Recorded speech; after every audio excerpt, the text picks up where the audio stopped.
Il y a quelques mois, notre cher producteur nous a livré le thème retenu pour ce temps de carême, soif de vivre.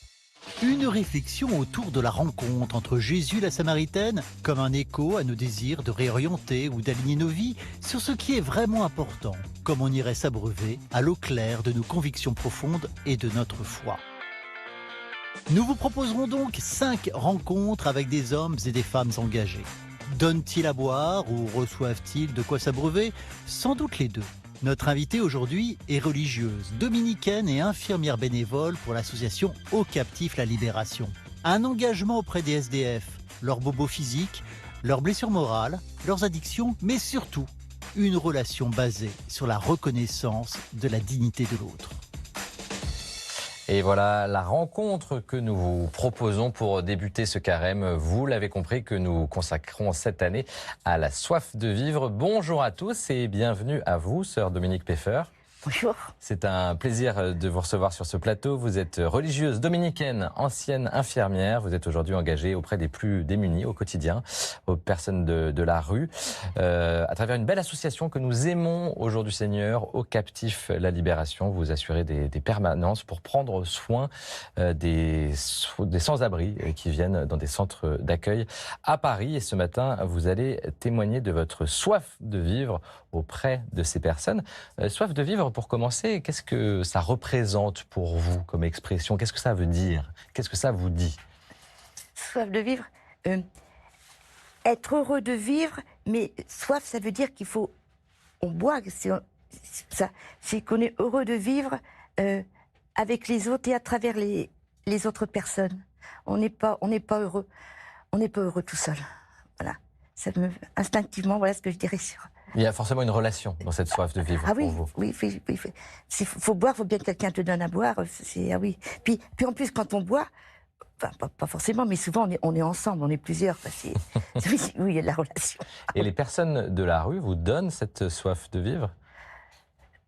Ben oui, parce que d'abord parce que j'ai beaucoup de joie à les rencontrer. Même quand on dialogue, ils peuvent parler de choses qui nous font vivre. Ils nous disent un petit peu de leur vie, et puis ils nous accueillent, voyez-vous. Ils nous donnent un sens à notre vie. C'est extraordinaire. Voilà, moi je le dirais. Et à la fois, ils nous permettent presque de vivre. Enfin, là, on est catholique, je me dis, il y a Jésus, je crois que c'est dans Matthieu, qui dit mais quand est-ce que tu vas donner à boire, etc. Et lui, il répond voilà, tu m'as donné à boire quand j'avais les pauvres avec moi, etc. Je trouve ça extraordinaire. Voilà, ils nous font vivre notre foi, notre rencontre avec le Christ. Enfin, oui. Il y a une simplicité. Alors, on va vous voir sur le terrain maintenant, sœur Dominique. On va vous accompagner au quotidien dans un centre parisien de l'association Aux Captifs la Libération, où, on va le voir, vous prenez soin de ces personnes de la rue avec beaucoup d'enthousiasme et aussi un peu de malice. Regardez.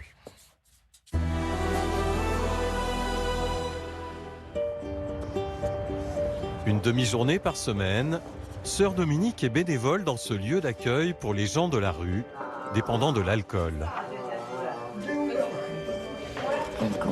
Infirmière à la retraite, son premier lien avec eux, c'est généralement le soin.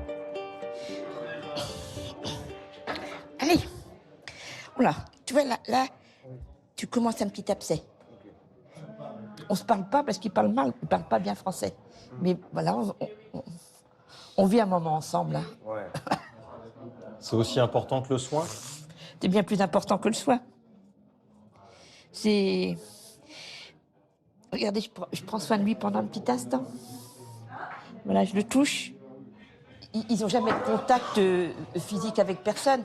Donc à partir du moment où on les touche, où on leur prend la main, où je regarde les plaies, je touche les jambes, ben, ça fait exister, quoi. Il y a une relation, quelque chose d'important. Et voilà, ils font partie des gens que je connais, que j'estime aussi. Hein.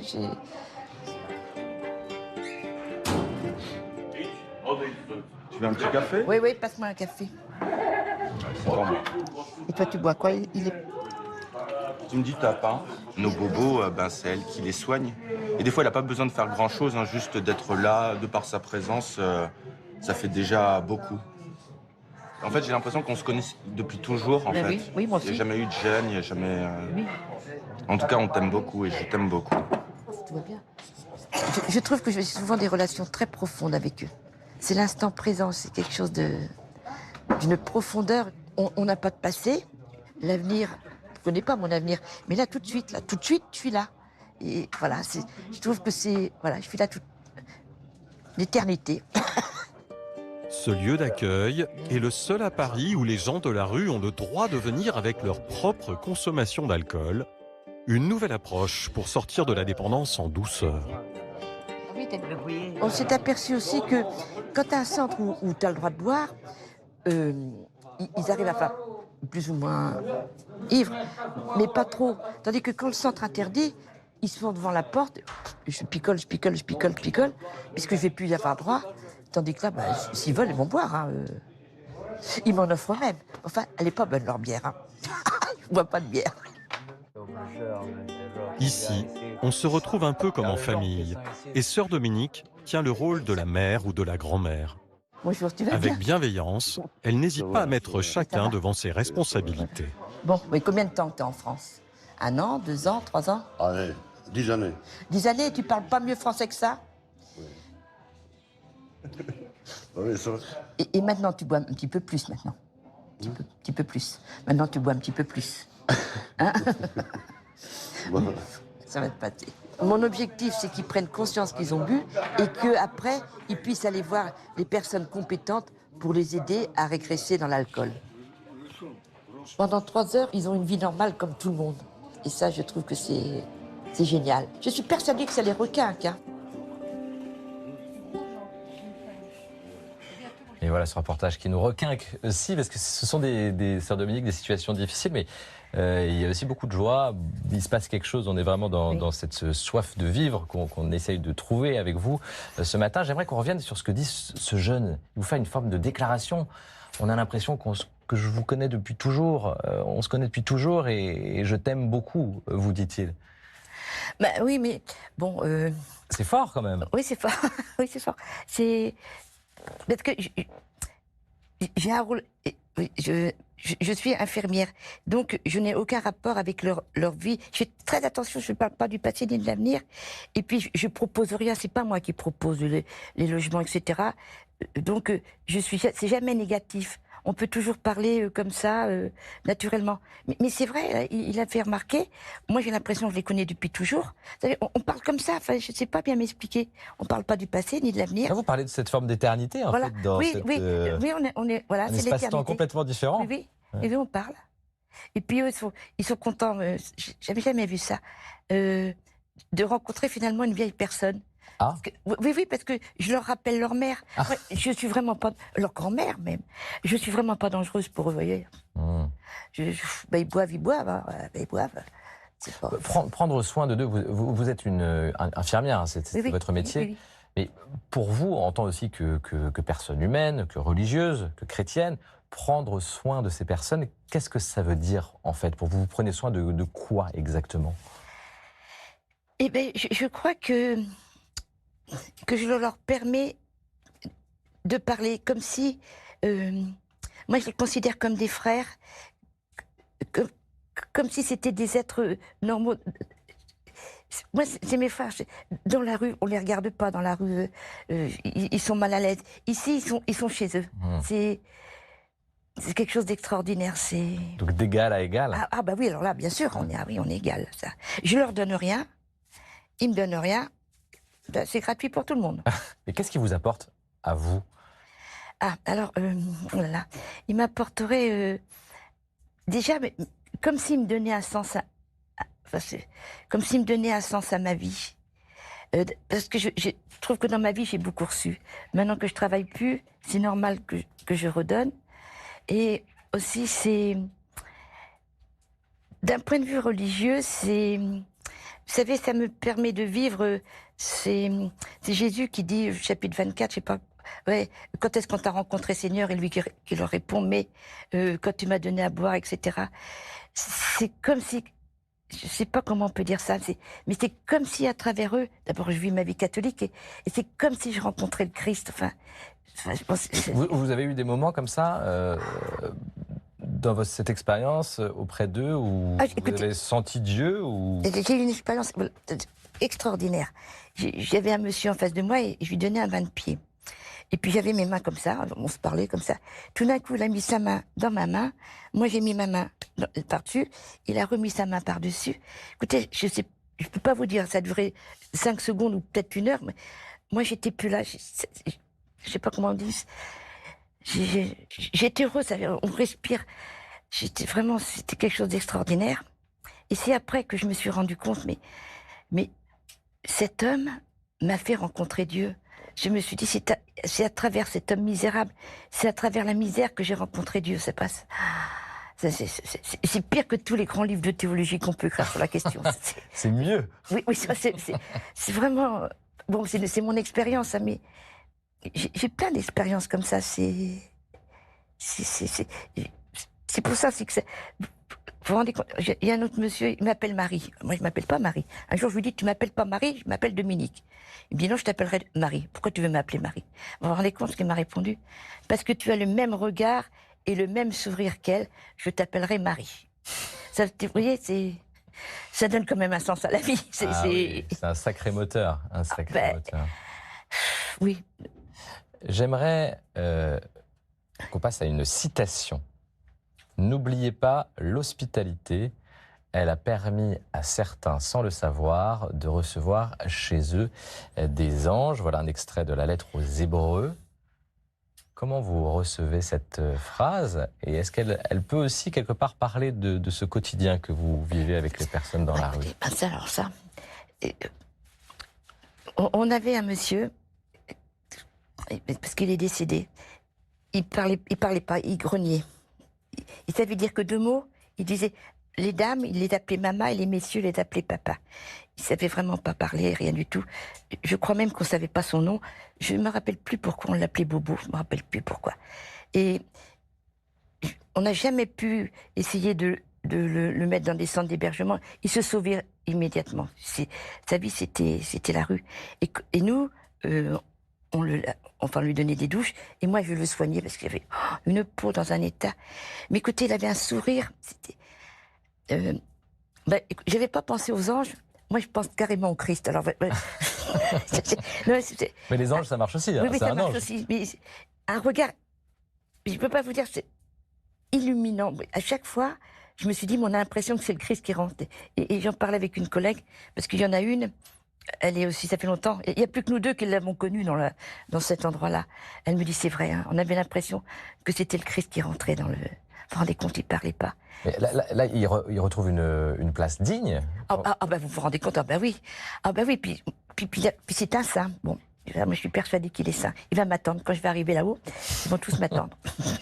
Sœur Dominique, soif de vivre, hein, je vous rappelle que c'est le thème de notre carême qui fait référence à un épisode évangélique bien connu. Jésus qui demande à boire à la Samaritaine, cette femme de la ville de Samarie qui ne se sent pas digne de ce que lui demande Jésus, car à l'époque les Juifs considèrent les Samaritains comme des païens, ils ne peuvent pas leur parler, encore moins leur demander un service. On vous a proposé plusieurs représentations de cet épisode biblique bien connu.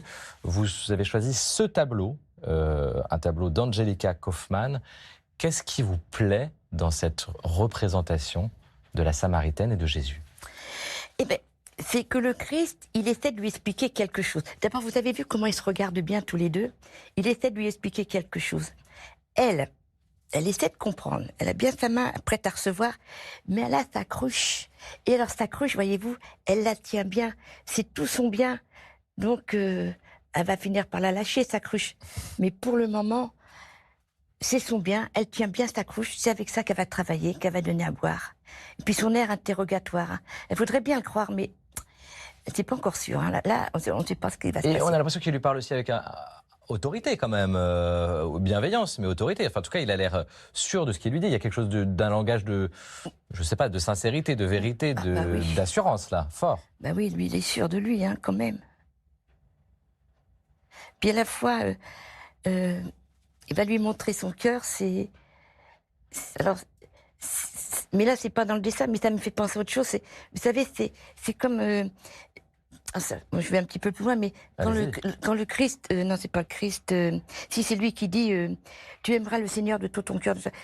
Il dit pas tu aimeras le Seigneur qu'avec ton cerveau. Il dit pas ça. Il dit avec ton cœur, avec tout ce que t'es. Voilà, tu vas aimer le Seigneur. Toi, tu as ta cruche, tu donnes à boire.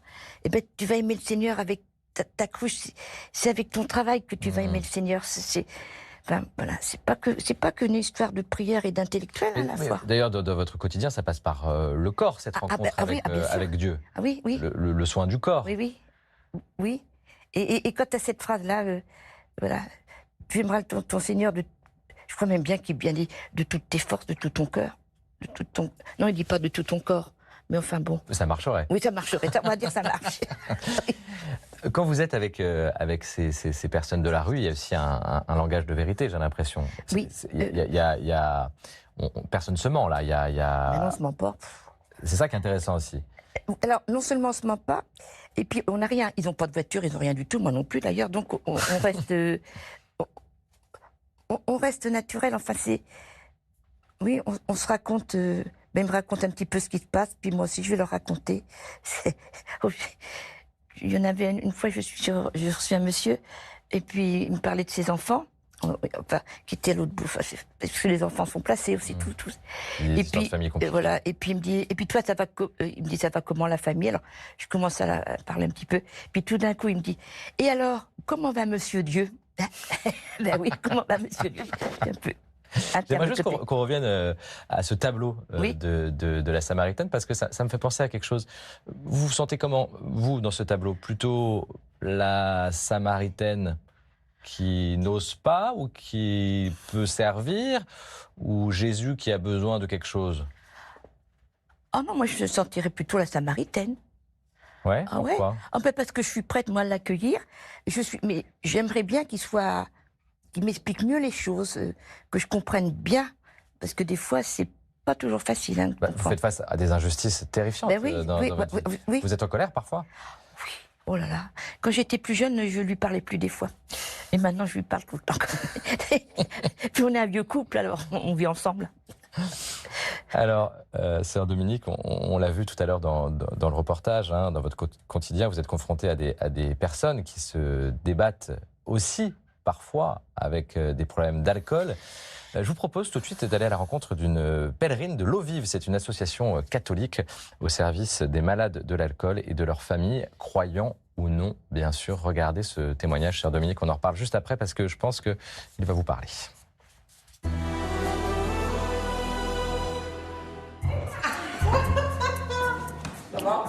Ça va bien.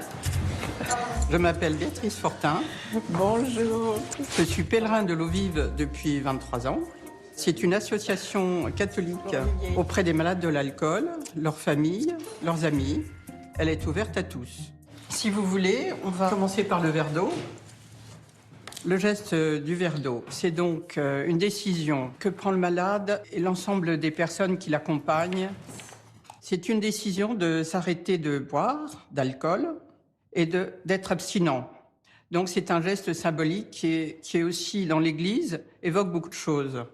Avec l'aide de l'Esprit Saint, je me décide à préférer aujourd'hui Jésus-Christ, mon Sauveur, à mon alcool. Je ne sais pas si j'étais alcoolique ou pas, et si j'avais été malade de l'alcool, mais moi, je vivais pour me donner du courage. Et j'ai vu que le Seigneur a remplacé l'alcool, en fait. Mon mari était malade de l'alcool. À partir du moment où on a franchi le pas de se rendre avec les pèlerins, on a eu cette expérience de l'amitié et du soutien de chacun. Et ça, je crois que c'est inestimable. Pour moi et mon mari, ça a été un tournant dans notre foi chrétienne. On s'est beaucoup plus impliqués, c'était notre voie. Je peux témoigner de cette joie. Seigneur, apprends-nous à ne pas juger nos frères et sœurs qui sont malades de l'alcool. Ils ont besoin de nous, ils ont besoin de notre aide. Grâce au Père, au Fils et au Saint-Esprit. Nous prions pour les malades et souvent les malades nous disent « priez pour moi ». Et en fait, même ceux qui ne croient pas, ils sont heureux. Ils sont heureux de savoir qu'on pense à eux, qu'on prie pour eux. Ça, c'est très important. Et voilà pour ce beau témoignage. Tout à l'heure, pour ce premier dimanche de Carême, nous prierons d'ailleurs pour celles et ceux qui souffrent d'addiction, puisque la messe sera célébrée à Lourdes au sein de la communauté du Cenacolo, qui vient en aide à des jeunes qui ont des problèmes d'addiction, quelles que soient ces addictions. Sœur Dominique, qu'est-ce qui vous touche dans ce qu'on vient de voir? On sent qu'il y a... Moi, je trouve ça très beau parce qu'on sent qu'il n'y a pas de jugement. Hein. Voilà, il n'y a pas de juge. On ne juge pas, et puis on parle, quoi. C'est... Voilà, ils boivent, c'est tout. Non mais voilà, ils sont malades, ils boivent. Enfin, je veux dire, voilà, c'est comme ça. Enfin, c'est pas... Derrière ces problèmes d'addiction, ces problèmes d'alcool, qu'est-ce qu'il y a pour vous comme est-ce qu'il y a une soif? Et quelle est cette soif en fait derrière ces problèmes d'alcool? Est-ce qu'il y a une soif d'amour, mal reçu, mal donné, mal... Mais je sais pas. Je sais pas parce que des fois je me pose la question, est-ce qu'ils boivent parce qu'ils sont dans la rue ou est-ce qu'ils sont dans la rue parce qu'ils ont bu? Mais bon, ben oui, on boit, puis l'alcool, t'en trouves même la nuit, tu peux trouver de l'alcool. Dans les grandes villes Oui, dans les grandes villes, tu peux boire. Et puis c'est un petit peu convivial, parce que ça se partage l'alcool. Hein. Ouais. Des fois, en début de mois, quand ils ont un peu de sous, c'est vraiment sympa, ils se partagent. Hein. Et même une fois, ils m'en ont fait boire, mais c'est c'est un peu fort. C'est pas votre truc. Non, je bois pas. Non, je bois pas. C'est pas. Non, non, je bois pas. Tout à l'heure, on va vivre la messe dans la communauté du Cenacolo. C'est pas pour qu'on parle maintenant de cette communauté-là, mais le fait d'être en communauté ou à plusieurs pour s'occuper de ce genre de personnes qui sont en souffrance, hein, qu'elles souffrent d'alcool ou autre chose. Est-ce que c'est important d'être à plusieurs, vous, dans votre quotidien aussi, pour accueillir ces personnes de la rue? C'est indispensable. Oui, je sais pas comment je ferais si j'étais toute seule. Hein. Et puis, si vous préférez, alors c'est pas mal aussi dans l'association parce que il y a les bénévoles dont je fais partie. Nous, c'est comme si on ouvrait la porte, vous voyez. C'est nous qui les recevons, on les reçoit, on parle avec eux. Et puis après, moi personnellement, ce que j'essaie de faire, hein, c'est de leur dire l'importance d'aller vers un éducateur, avec un travailleur social. Et puis, entre nous, on se parle un petit peu avec eux. Quand c'est fini, quand on a fini qu'ils partent, on va se parler un petit peu de ce qu'on a vécu, de ce qui s'est passé. Et puis on se sent aussi en sécurité. Si jamais ça va pas, je suis sûre qu'il y a quelqu'un qui va venir. Mais ça peut être aussi bien évolué. Mais même les gars, c'est... Des fois, quand ils sentent que ça va pas dans un coin, ils viennent pour apporter un petit peu de paix aussi. C'est assez impressionnant, oui. Il y a une forme d'équilibre. Ah oui. Dans la vie que vous vivez avec avec eux, oui. Oui. C'est vraiment beau. C'est comme si, quand on est comme ça, dans la pièce, il y avait de l'amitié. D'ailleurs, là, ils l'ont pas dit, mais vous l'avez pas montré, mais pour eux, ils n'arrêtent pas de nous dire vous êtes notre famille. Et je crois que c'est un petit peu vrai, quoi. Vous avez vu, j'avais pas remarqué que j'avais mis un tablier. Ça, c'est pour pas tacher mon pantalon. Mais j'aurais pu mettre une blouse blanche. Moi, j'étais infirmière. Mais non, je mets mon tablier. Parce que bon, c'est comme ça. Et ben voilà, c'est votre vie. Et puis on terminera avec cette image de la famille. Merci, sœur Dominique. Restez avec nous. L'émission se poursuit avec la culture. La culture, c'est important chez nous et la culture est représentée par Constance de Bonaventure. Bonjour. Bonjour David. Bonjour sœur Dominique. Bonjour à tous. Alors, vous démarrez cette chronique avec un film qui me fait penser à votre vie, Les choses simples. Oui, Les choses simples. Titre, en tout cas. Voilà, vous allez voir, c'est un film qui a des airs de fable. Vincent Delcourt est un homme d'affaires à succès qui passe sa vie à courir. Pierre Vernant, lui, vit seul, un petit peu comme un ermite. Et un jour, lors d'une panne de voiture, leurs destins vont se croiser. Vous allez voir une rencontre qui va avoir des répercussions sur leur vie. Je vous propose de regarder un extrait de la bande-annonce. Êtes-vous heureux ? C'est la première fois qu'il fait une crise de panique. Faudrait qu'il se repose. Au début, je croyais que c'était le lieu qui m'apaisait, puis j'ai commencé à me demander si c'est pas lui. Vous en avez pas marre de dire des conneries ? Mais c'est ça que vous voulez ? Être ermite au pays des marmottes, c'est ma vie, j'en fais ce que je veux. Je veux pas faire partie de ce monde-là. Je veux pas avoir le temps de penser, sous prétexte qu'il faut toujours aller plus vite. Que quiconque décide à ma place de ma manière d'utiliser ce que j'ai de plus rare, de plus précieux, de plus éphémère. Mon temps de vie. Alors, quand on lit le résumé, on pourrait se dire que c'est un petit peu la caricature du citadin qui va rencontrer le campagnard. Eh bien, en fait, non. Pourquoi ? Parce que les personnages sont assez complexes grâce à leur fragilité qui nous dévoilent petit à petit dans ce film et ils sortent justement des clichés. Alors, ce qui est intéressant dans ce film aussi, c'est que ce film souligne ce tiraillement, cette tension qui peut y avoir en nous entre la contemplation et la performance, l'efficacité et qui pose donc une vraie question. Qu'est-ce qu'une vie réussie ? Les choses simples. C'est un très joli film d'Éric Bénard avec Marie Gillin, Lambert Wilson et le talentueux Grégory Gadebois et c'est actuellement dans vos salles. C'est vrai, il y a cette question aussi, est-ce qu'on est heureux ? Qu'est-ce qu'une vie réussie ? Vous avez le sentiment d'avoir réussi votre vie, Oui. Dominique ? Oui, oui. Vous êtes heureuse ? Ah oui, je suis heureuse, oui. Et ça se voit sur votre visage. On poursuit, Constance, avec une exposition sur Notre-Dame de Paris. Alors c'est original, des bâtisseurs aux restaurateurs à la Cité d'Architecture et du Patrimoine. Oui, alors c'est une exposition qui en fait retrace la construction de Notre-Dame de Paris et ses restaurations. Ça part du chantier médiéval, ça va jusqu'au chantier actuel, en passant évidemment par la grande restauration de Viollet-le-Duc qui avait lieu entre 1843 et 1865. Alors dans cette exposition, on trouve par exemple de magnifiques, de splendides dessins et des plans réalisés par Viollet-le-Duc.